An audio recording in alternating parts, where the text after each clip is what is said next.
La batalla ha llegado a su punto más crítico. Aitor y su grupo han recorrido un camino lleno de peligros, revelaciones y traiciones, pero ahora enfrentan la prueba definitiva. La fortaleza del Cuervo se alza imponente ante ellos, custodiada por el poder oscuro de Sargeras. No hay marcha atrás.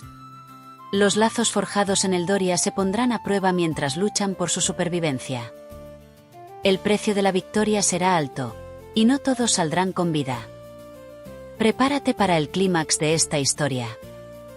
Un asedio, una tragedia y el rugido de la oscuridad que amenaza con consumirlo todo. Bienvenidos a los capítulos del 13 al 17.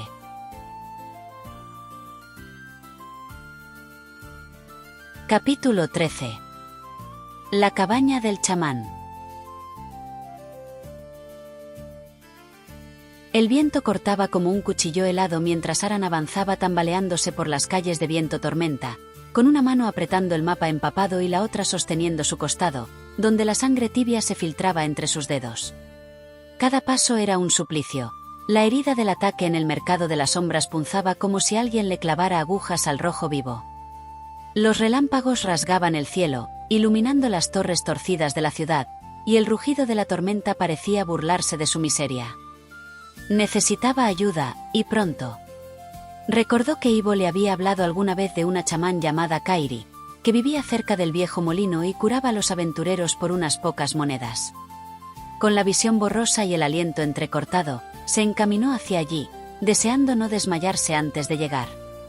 La cabaña de Kairi apareció entre la penumbra como un refugio improbable, una construcción baja de madera y paja, medio escondida tras un sauce llorón que parecía susurrar con el viento. Una luz cálida se colaba por las ventanas empañadas, y el aroma a hierbas quemadas flotaba en el aire húmedo. Aran golpeó la puerta con el puño, jadeando, y esperó, apoyándose en el marco para no caer. La puerta se abrió con un chirrido lento, y ante él apareció una mujer pequeña, de pelo castaño desordenado y con una bufanda multicolor al cuello. Sus ojos, vivos y cansados a la vez, lo estudiaron un instante, y Aran sintió un nudo en la garganta. Era como ver a Nieves, la mujer de Bilbao que lo había sacado de su monotonía recomendándole un juego entre risas y cervezas. Pero aquí, en Eldoria tenía un aire místico que la hacía distinta y familiar al mismo tiempo. «¿Qué te pasó, viajero?», dijo Kairi. Su voz era serena pero con un filo práctico. «Tienes pinta de haber perdido una pelea con un oso o con algo peor». Aran intentó responder con algo ingenioso, pero solo salió un gruñido de dolor. «Me atacaron. Necesito ayuda». «Eres chamán, ¿no?». Kairi asintió, abriendo la puerta del todo. «Pasa, no te quedes ahí goteando sangre en mi porche. Vamos, antes de que te desmayes y tenga que arrastrarte yo misma». El interior de la cabaña era un revoltijo acogedor, frascos alineados en estantes torcidos, manojos de hierbas secas colgando como cortinas y velas que chisporroteaban con un resplandor verdoso. Un caldero burbujeaba en una esquina, soltando un olor a salvia y algo dulzón. En una cama cercana, bajo un manto de sábanas sucias, yacía un hombre de rostro cansado y piel pálida. Sakaki, un DK, estaba tumbado allí, con los ojos cerrados y una expresión de dolor que no le era ajena a Aran. Aunque su cuerpo estaba lleno de moratones y rasguños, los gritos y quejas que salían de su boca eran algo que no podía dejar de escuchar. «¿Qué le pasa a él?», preguntó Aran, sin poder evitar una sonrisa ante el espectáculo. Kairi rodó los ojos, caminando hacia la cama de Sakaki y dándole un toque en el hombro. «Este es Sakaki, el más valiente de los DK, cuando no se mete en problemas. El otro día hizo una mazmorra con Joy y Serezade, y terminé teniendo que coserle las heridas de la cabeza a los pies. Y no fue por los monstruos, sino por su genial idea de intentar ir a por un dragón con una espada que ni siquiera podía atravesar una roca». Sakaki abrió un ojo, alzó la mano y murmuró algo incomprensible. «No fui yo. Fue la pet de Joy que puleó el dragón», dijo entre dientes, como si intentara justificar su dolor, y se dejó caer de nuevo en la cama con un gemido. Kairi soltó una carcajada. «Claro, Sakaki, lo que tú digas. Es un milagro que no te hayan baneado de las mazmorras». Aran observó la escena entre divertido y sorprendido. Nunca había imaginado que un caballero de la muerte tan curtido fuera tan patético después de una simple expedición. Pero antes de que pudiera comentar algo, la voz grave de Ketmil resonó desde el otro lado de la cabaña. «Este es Ketmil», dijo Kairi, señalándolo con un gesto despreocupado mientras guiaba a Aran a una silla. Un paladín con demasiada seriedad para su propio bien. Está aquí descansando, o eso dice. Ketmil no sonrió. En cambio, se inclinó hacia adelante, evaluando el equipo de Aran con una mirada que parecía diseccionarlo. ¿Esa es tu espada?, preguntó, con voz grave y cortante. Sin gemas, sin encantamientos, sin nada que valga la pena. ¿Qué esperas lograr con eso? ¿Asustar a un goblin dándole pena? Aran parpadeó, desarmado por el comentario. Es lo que tenía a mano. No he tenido tiempo de mejorarla. ¿Tiempo? Ketmil soltó una risita seca que sonó más como un reproche. El tiempo es lo primero que se te acaba cuando una criatura te está arrancando las tripas. Mira, novato, en Eldoria no sobrevives con chatarra. Necesitas gemas y encantamientos, algo que no te deje como carne picada a la primera de cambio. Señaló su propia armadura, que relucía con un brillo sutil, cada placa marcada con símbolos que parecían pulsar con vida. Esto no es decoración, es supervivencia y DPS. Kairi, que ya estaba machacando hierbas en un mortero, soltó una carcajada. Ketmil, déjalo respirar. Primero lo curo ahora que si tengo maná, luego lo regañas. Se acercó a Aran con un ungüento verde que olía a menta y algo picante. Quítate esa coraza, vamos a tapar ese agujero antes de que te vacíes como un odre roto. Aran obedeció, gruñendo mientras se despojaba de la armadura. La herida en su costado era un desastre, pero el ungüento de Kairi, aplicado con dedos rápidos y precisos, empezó a calmar el dolor casi de inmediato. Mientras ella trabajaba, Ketmil siguió con los brazos cruzados, su armadura tintineando ligeramente con cada movimiento. ¿Y tu escudo?, continuó el paladín, implacable. Tiene más grietas que una taza vieja. ¿Qué vas a bloquear con eso? ¿Una pedrada fuerte? Funciona, más o menos, murmuró Aran, sintiendo el calor subirle a las mejillas. Me ha sacado de apuros. Ketmil alzó una ceja, y por un segundo, su tono severo se tiñó de algo casi burlón. Claro, y yo soy el rey de los elfos. Escucha, novato, si quieres durar más de 2 días aquí, ve a un herrero decente que se llama Drelain. Dile que Ketmil te envía, y que te ponga al menos una gema de resistencia y un encantamiento en esa espada antes de que te maten por pura vergüenza. Había algo en la manera en que Ketmil hablaba, ese tono firme pero con un dejo de sarcasmo, que le resultaba extrañamente familiar a Aran. Le recordaba a Marcos, el tipo del ayuntamiento en Bilbao que siempre lo miraba por encima de sus gafas y le decía cosas como «esto no sirve ni para limpiarme el café derramado». Pero no podía ser. ¿O sí? Sacudió la cabeza, atribuyéndolo al cansancio. Kairi terminó de vendarlo y le dio una palmada suave en el hombro. Ya está, no te mueres hoy. Ahora dime, ¿qué te hizo esto? No fue un borracho con un cuchillo, supongo. Aran dudó, pero la mirada de Ketmil, aunque dura, también parecía expectante. Fueron 3 pícaros con ropaje extraño. Me emboscaron en el mercado. Dijeron algo sobre Sargeras, que él reclamaba algo. Dijo señalando el mapa. Kairi frunció el ceño, y por primera vez, su expresión perdió el toque de humor. Miró a Ketmil.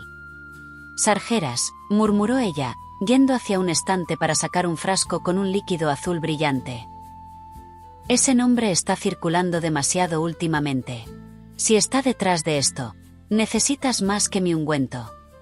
Toma, bébete esto, te dará un empujón. Ketmil se levantó, su armadura resonando como un eco metálico. Y más que una espada sin encantar, añadió, caminando hacia la ventana para mirar la tormenta. Hay un herrero en la plaza norte. Gruñón, pero sabe lo que hace. Ve con él, menciona mi nombre. Y por los dioses, haz algo con ese equipo antes de que te conviertas en un mal recuerdo. Aran se puso la coraza de nuevo, sintiendo el cuerpo más ligero gracias al brebaje de Kairi. Gracias a los dos. No sé cómo pagaros. Kairi sonrió de medio lado. Tráeme unas hierbas de luna del río cuando vuelvas y así me dejas restear maná. Y sobrevive, que me debes una buena historia. Ketmil, aún mirando por la ventana, gruñó, y no olvides las gemas. No pienso sacarte de un apuro porque tu espada no está con gemas. Aran salió de la cabaña, el viento azotándolo de nuevo, pero ahora con una chispa de determinación. Mientras se dirigía a la Plaza Norte, no pudo evitar pensar en Kairi y su parecido con Nieves, o en cómo Ketmil le traía a la mente a Marcos. El Doria estaba llena de ecos de su pasado, y aunque no entendía por qué, sabía que tenía que seguir adelante. Un relámpago iluminó el cielo, y por un instante, le pareció ver una figura encapuchada observándolo desde una torre lejana. Parpadeó, y ya no estaba. Solo quedaba la tormenta, y un camino por recorrer.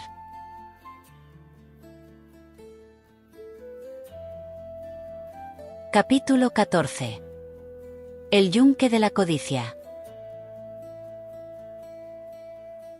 El sol apenas rozaba las murallas de Viento Tormenta cuando Aran llegó a la herrería conocida como el Yunque Dorado.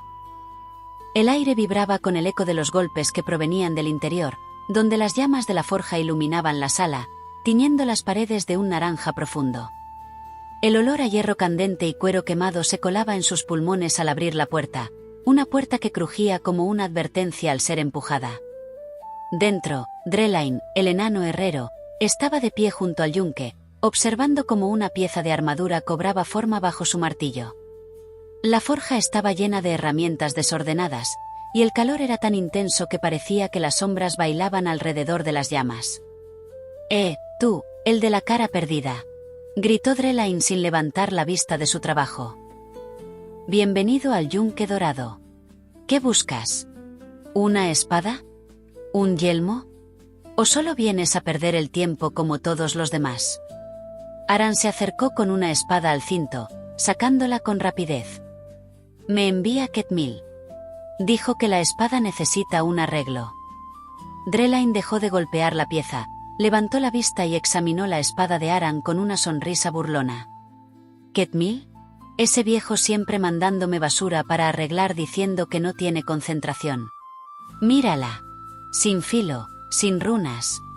¿Qué quieres que haga con esto? ¿Cortar pan?» Antes de que Aran pudiera responder, la puerta de la herrería se abrió de golpe, y Ninku, un paladín de complexión robusta y rostro serio, entró.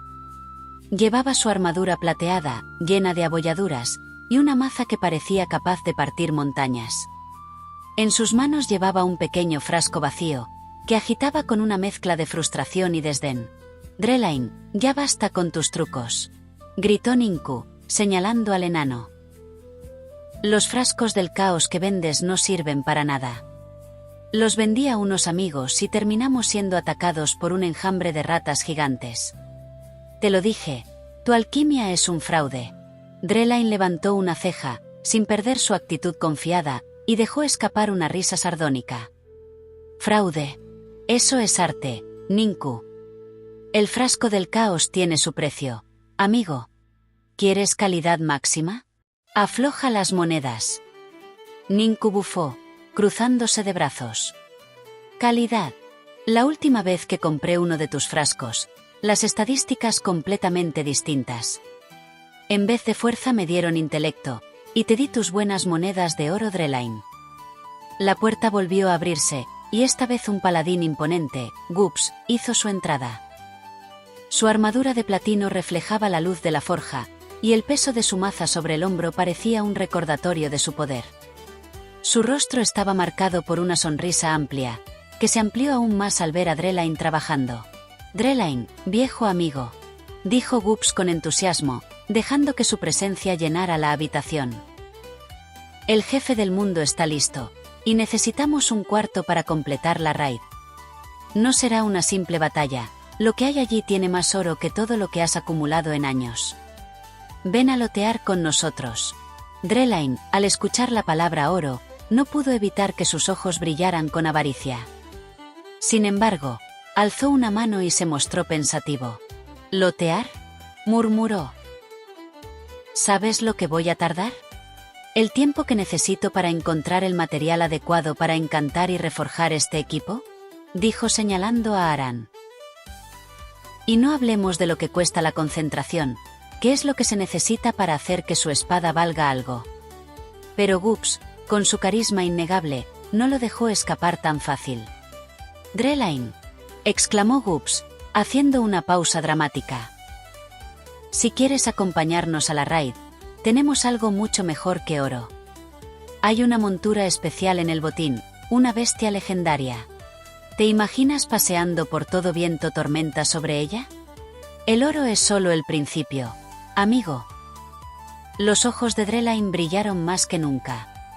Sin más, se giró hacia la mesa de trabajo, dejó la pieza de armadura a un lado y comenzó a mover las herramientas con rapidez, como si de repente todo lo que había dicho antes no importara. «Bien, bien», siseó, aliviado. «Si hay una montura de por medio, haré lo que pueda. Pero que quede claro, esta espada no será barata, joven. Y aún nos falta concentración para hacerla al máximo. Eso vale mucho, mucho oro». Aran, que hasta ese momento había estado en silencio, asintió con una ligera sonrisa. No iba a discutir el precio con el enano. Si quería acompañar a Gups a esa raid, entonces el precio debía ser lo de menos. Fue entonces cuando la puerta se abrió una vez más, y un monje con rostro sereno y cabello largo y oscuro apareció en el umbral. Su nombre era Serezade. Vino arrastrando los pies, como si estuviera más allá de las prisas del mundo. «Disculpen», murmuró Serezade, pero no fue hasta que se sentó en un rincón de la herrería y empezó a respirar profundamente que sus palabras cobraron sentido. «Estoy esperando, mi concentración, el material que me permitirá forjar mi propia pieza. No quiero pagar a ese codicioso». Drelain lo observó de reojo, casi divertido por la calma del monje. «¿Concentración, dices? ¿Un material para forjar?». El enano se echó a reír. «Vamos, monje. En esta vida, todo tiene un precio, incluso esa concentración que hablas. Si no estás dispuesto a pagar por lo que necesitas, mejor vete». Serezade, sin embargo, no pareció alterado por la burla. Simplemente respiró de nuevo, y con una tranquilidad imperturbable, repitió: «Lo lograré por mí mismo. No pagaré por hacerme una pieza, qué preza». Aran observó la escena, sin poder evitar una leve sonrisa. La extraña combinación de la codicia de Drelain, la serenidad de Serezade y la energía imparable de Gups creaban una atmósfera casi absurda, pero también divertida. Y mientras la luz de la forja iluminaba las caras de todos en la sala, Aran entendió que este era solo el comienzo de algo mucho más grande. Capítulo 15. Encuentro en la luz del crepúsculo. El sol se ocultaba tras las montañas, bañando la ciudad de Viento Tormenta en tonos dorados y morados. El aire fresco del atardecer envolvía a Aran mientras caminaba hacia el borde de la ciudad, donde la carretera se bifurcaba hacia las tierras salvajes. Después de su visita al yunque dorado y el rápido trabajo del enano Drelain, el mapa en su mano le indicaba que la única manera de seguir adelante era encontrar el cetro de Lyrien, y para eso necesitaba algo más que fuerza. Necesitaba la interpretación de Audrey. Audrey y Loki no se encontraban ya en el mercado. Tras la breve pausa, Audrey había hecho una rápida evaluación de la situación. Aunque Aran parecía capaz de resolver muchos problemas por sí mismo, había algo que ella sabía que no podría hacer sin ayuda. Interpretar el mapa que había comprado en el mercado, un mapa antiguo y lleno de símbolos que ella había reconocido al instante como parte de un antiguo conjunto de reliquias que apuntaban al cetro. Sabía que su destino estaba ligado al suyo y que si no estaba a su lado, Aran quedaría atrapado en un camino del que no podría salir. Loki, siempre dispuesto a seguirla, aceptó sin rechistar. Ambos partieron de inmediato, con el propósito claro de alcanzar a Aran antes de que tomara decisiones que pudieran ponerlos a todos en peligro. Mientras tanto, el viento parecía guiarlos, empujándolos a través de las calles empedradas de viento tormenta, donde los rumores de su paso empezaban a extenderse. El grupo no tardó en encontrarse, a medida que Audrey y Loki avanzaban por el camino que los llevaría a las afueras de la ciudad. En la distancia, entre las sombras del atardecer, Aran apareció, solo pero decidido, mirando hacia el horizonte. No estaba tan lejos de la entrada de la ciudad, y pronto la figura de Audrey se acercó a él, seguida por Loki. Aran la vio venir y, aunque al principio pareció algo sorprendido, la tensión en sus hombros disminuyó al verlos. «No pensaba que me encontrarías tan rápido», dijo Aran, esbozando una ligera sonrisa. «Sabíamos que no podrías hacerlo solo», respondió Audrey sin rodeos, y Loki asintió con un gruñido de acuerdo. Aran, con una expresión más seria, observó el mapa que había en su mano. Sabía que sin la ayuda de Audrey no podría descifrarlo. A veces la intuición no era suficiente, y los símbolos que ahora tenía entre sus dedos estaban lejos de ser simples. «Te necesitamos para interpretar esto», dijo Aran, extendiéndole el mapa. Audrey no dudó. El conocimiento que poseía sobre mapas antiguos y reliquias perdidas era vasto, y no le llevó más de un vistazo comprender que este mapa no solo guiaba hacia un objeto de poder, sino que estaba marcado por un poder aún mayor, Sargeras. El peligro de seguir este camino era evidente, pero el hecho de que Aran lo tuviera en sus manos significaba que el destino ya estaba sellado. «Lo sabía», murmuró Audrey, mientras Loki observaba en silencio, siempre vigilante. Fue entonces cuando, desde las sombras cercanas, se escucharon unos pasos. El aire, ya tenso, pareció helarse un poco más. En la penumbra, dos figuras emergieron, sus siluetas apenas distinguibles en la luz crepuscular. Cuando se acercaron más, Aran pudo ver sus rostros, uno alto, delgado, con un arco en la espalda y una mirada calculadora. El otro, un hombre robusto, de aspecto tranquilo pero con una presencia imponente. Sattin y Retis. «Vimos el ajetreo en el mercado», dijo Sattin, su voz profunda y algo burlona. «Nos dijeron que había algo grande en marcha. ¿Nos vamos de raid o qué?» Retis, que caminaba con paso firme a su lado, añadió con tono serio. «Escuchamos rumores. Dicen que Sargeras no es solo un mito. Si hay algo real tras todo esto, tenemos que estar preparados. Nosotros también buscamos respuestas. Ayudaros en el camino no nos viene mal, y a vosotros os hace falta gente capaz». Aran, aunque desconfiado, entendió la lógica detrás de sus palabras. Estos dos desconocidos, aunque algo peculiares, no eran novatos. Sattin parecía un buen arquero, y Redfirdis, aunque menos hablador, tenía la presencia de alguien que podía ser útil en una pelea. «¿Por qué querríais ayudar?», preguntó Aran, aún con una ceja levantada. «Porque no estábamos haciendo nada mejor», respondió Sattin con una sonrisa ladina. «Y además, siempre es divertido ver a un grupo de aventureros en apuros. No parece que las cosas vayan a ser fáciles». «El cetro de Lírien», murmuró Retis, mirando el mapa. «Es un objeto antiguo. Si queréis enfrentarlo, necesitáis más que buena suerte. Necesitáis un plan». Audrey asintió, reconociendo la seriedad de las palabras de Redfirdis.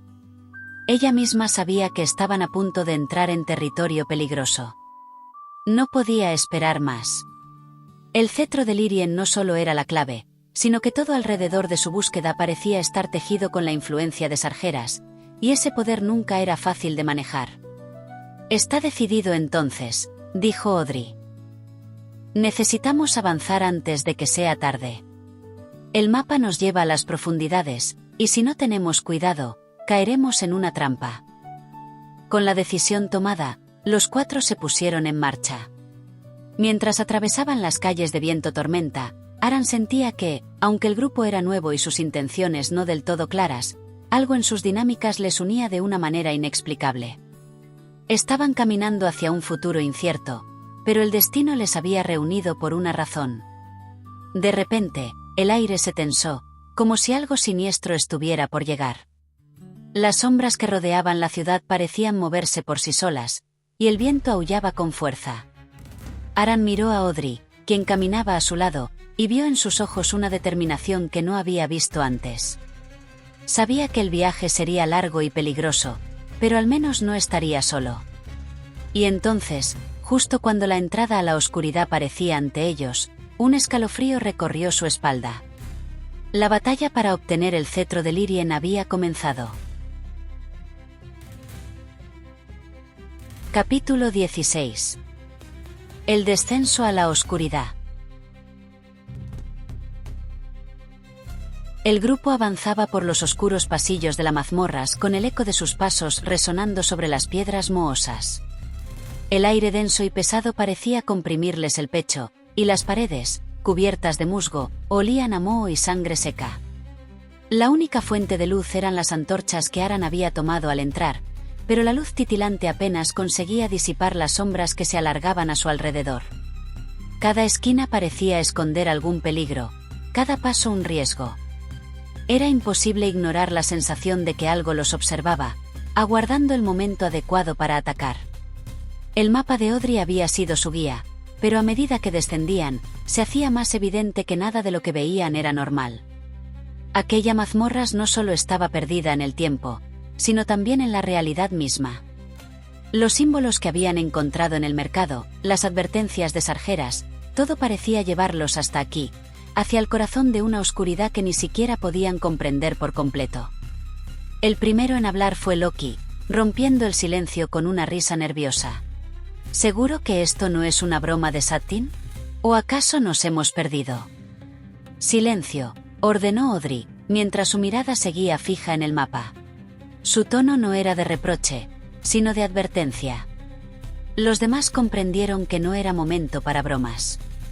El aire se cargaba cada vez más con la amenaza de lo que les esperaba en los pasillos siguientes.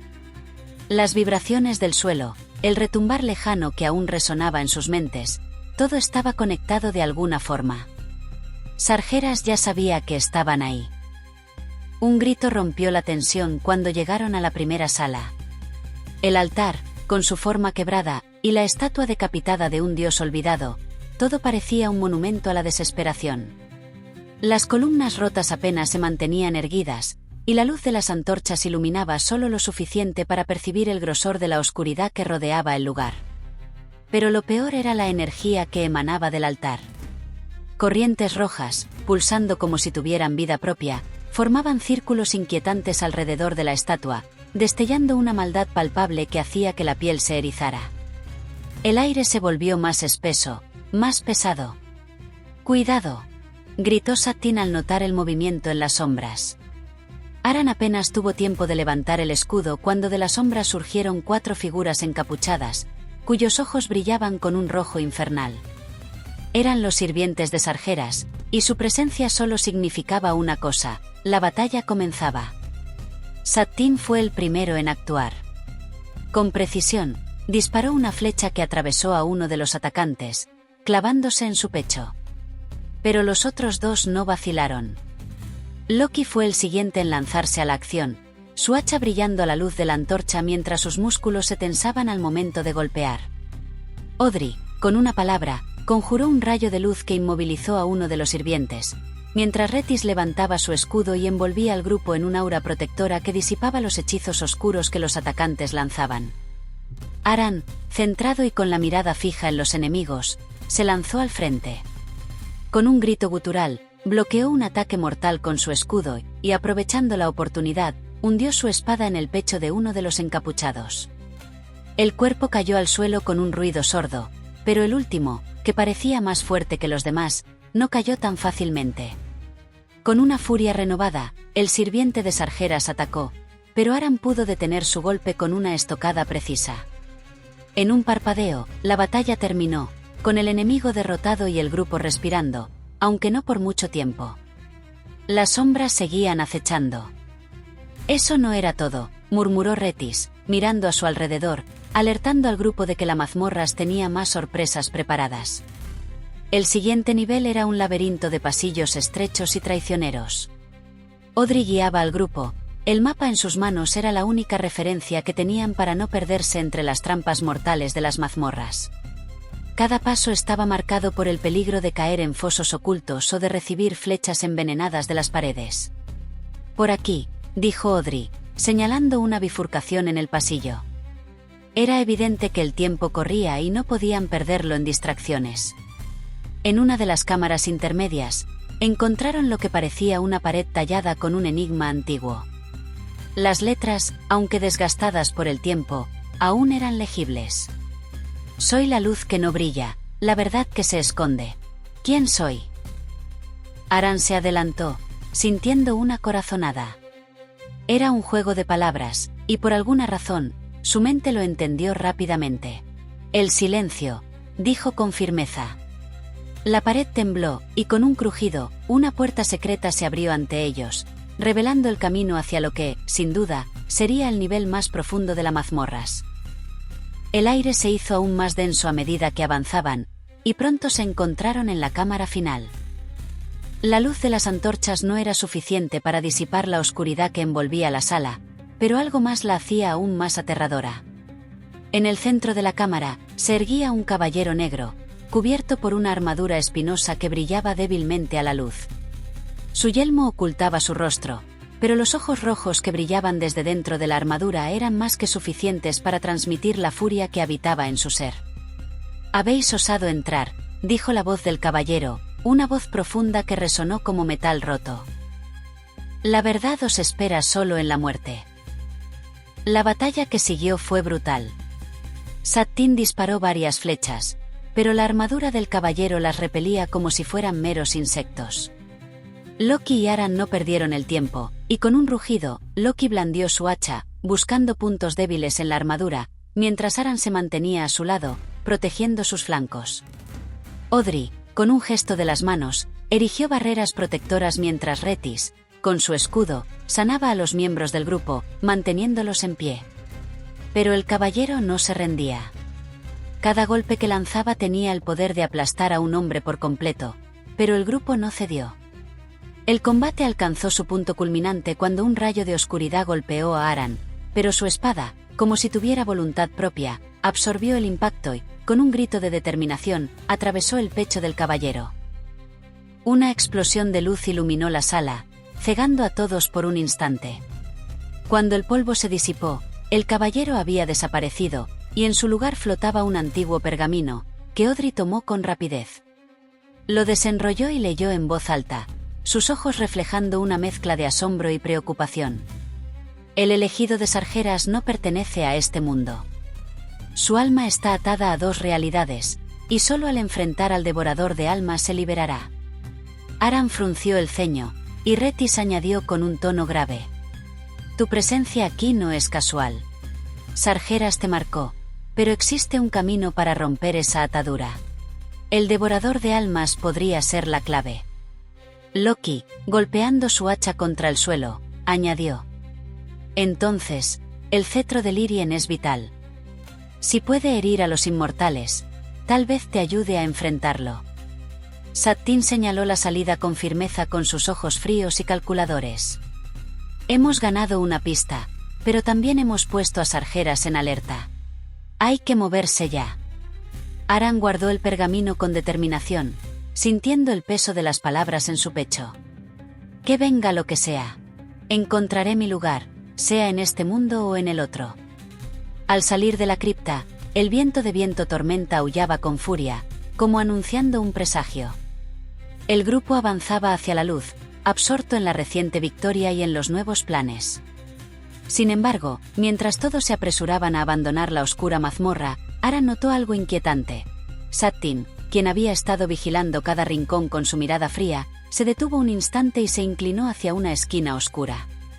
En ese preciso instante, una sombra espesa y vacilante emergió del interior de su cuerpo, como si Sargeras mismo estuviera abandonando un huésped inadvertido. Nadie pareció notarlo, excepto Aran, cuyos ojos se entrecerraron.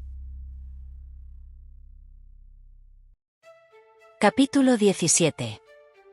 La senda de la decisión. El grupo salió de la mazmorra aún procesando la victoria. Habían conseguido el pergamino, y el ambiente seguía cargado de tensión. En un rincón, mientras descansaban unos minutos en las frías calles de viento tormenta, Aran se acercó a Sattin. Sattin, esa sombra que vi en ti. ¿Qué fue? Preguntó Aran, con voz baja y directa. Sattin evitó la mirada y se encogió de hombros sin responder de forma clara. No es el momento, Aran, dijo evasivamente. Algunas cosas se dejan atrás. Aran frunció el ceño, pero no insistió. Sabía que en ese mundo las respuestas a veces no venían de quien uno esperaba. Mientras tanto, Audrey se concentró en el pergamino. Con voz firme y sin rodeos, explicó. El pergamino dice que el cetro de Lyrien se encuentra en una cripta en las colinas quebradas, justo bajo un risco con forma de garra. Ese es nuestro siguiente destino. Aran asintió, apretando el mapa en sus manos. El plan era claro: abandonar Viento Tormenta y dirigirse a las colinas en busca del cetro. Sin embargo, Sattin y Rethys, con excusas vagas, anunciaron que debían separarse del grupo. Tengo asuntos pendientes, dijo Sattin, sin dar más detalles. Nos veremos luego. Rethys agregó, de forma seca. Debo comprobar algo. No os retraséis, sigan sin mí. Audrey y Loki intercambiaron una mirada y luego confirmaron a Aran que, aunque esos dos se separarían temporalmente, ellos volverían cuando tuvieran respuestas. Con esa decisión, el grupo se dispersó por las calles de la ciudad, partiendo en la dirección del camino rural que los llevaría a las colinas quebradas. La transición fue rápida y sin demasiada charla. Parges, Ivo y Aran marchaban juntos mientras Audrey y Loki se adelantaban para marcar el camino. El ambiente en la carretera era frío y seco, y el paisaje urbano dejaba paso a campos abiertos. La sensación era de urgencia. El mapa y el pergamino les daban el norte, y el tiempo corría. Mientras caminaban, Parges rompió el silencio. Este camino no tiene tiempo para cuentos. Solo nos llevará al risco. Y, por lo visto, las noticias no son buenas. Ivo asintió, y Aran miró al horizonte.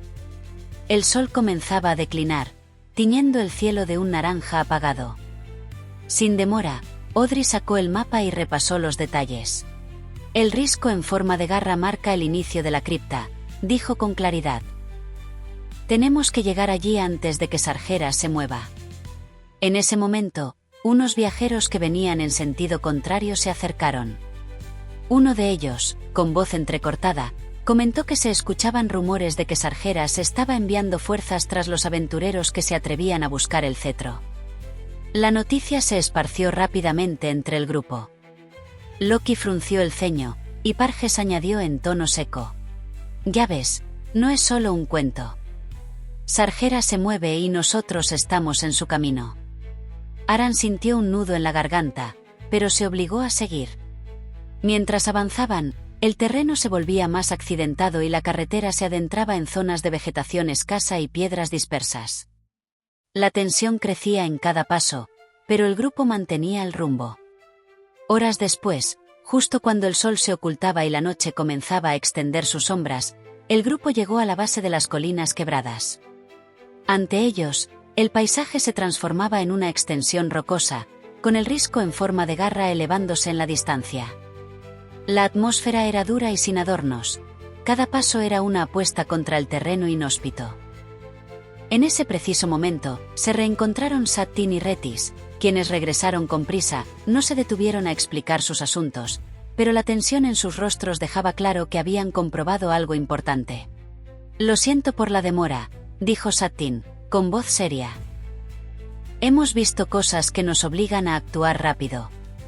Rethys asintió en silencio, mientras el resto del grupo se miraba con comprensión. Audrey revisó el mapa una vez más y habló con decisión. El cetro de Lyrien está en esa cripta. Es hora de avanzar.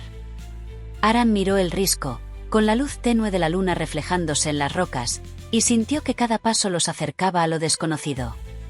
La lucha contra Sargeras parecía inevitable, pero por el momento, la prioridad era encontrar el cetro. No importa lo que venga, dijo Aran, dirigiéndose al grupo. Estamos juntos en esto.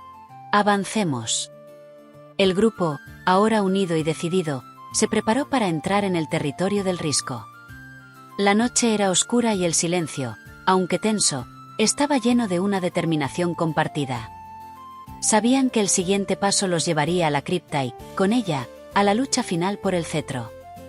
Con un último vistazo al camino recorrido y las sombras que aún se movían a lo lejos, el grupo dio el primer paso hacia el risco, listos para enfrentarse a lo que la oscuridad les deparara. La senda de los caídos y los secretfirdos estaba a punto de abrirse, y cada uno de ellos sabía que el destino se forjaba en el camino, sin vuelta atrás. Y hasta aquí este capítulo de nuestra historia. Espero que lo hayas disfrutado tanto como yo al escribirlo. Cada palabra, cada escena, cada giro en la trama está pensado para sumergirte en este mundo, haciéndote sentir parte de la aventura. Si te ha gustado, no olvides suscribirte al canal y activar la campanita para no perderte los próximos episodios. También te invito a dejar un comentario. ¿Qué te ha parecido esta parte de la historia? ¿Qué teorías tienes sobre lo que vendrá después? Me encanta leer lo que piensan y compartir esta experiencia con ustedes. Tu apoyo es clave para que este proyecto siga adelante. Un simple me gusta o compartir el vídeo con alguien que pueda disfrutarlo hace una gran diferencia.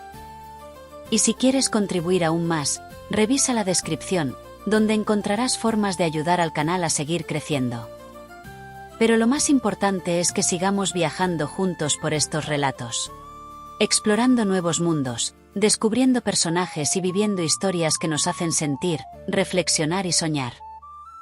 Así que, una vez más, gracias por estar aquí, por escuchar, por formar parte de esta comunidad. Nos vemos en el próximo episodio, donde la historia continuará su curso. Hasta entonces, nos vemos bajo las estrellas.